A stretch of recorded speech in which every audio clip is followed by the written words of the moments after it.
कियारा से जनवा के हमरो पटना रे फर कइले बा।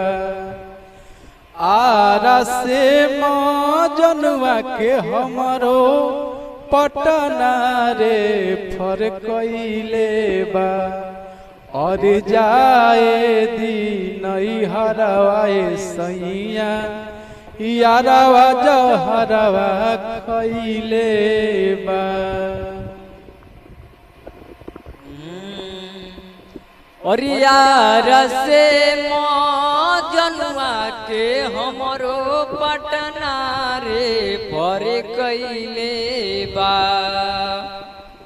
आर से जनवा के हमरो पटना रे पर कइले बा।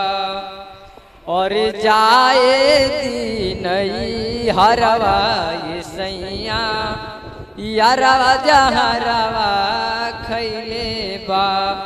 और जाए दिन हरवा सैया यारवा जहरवा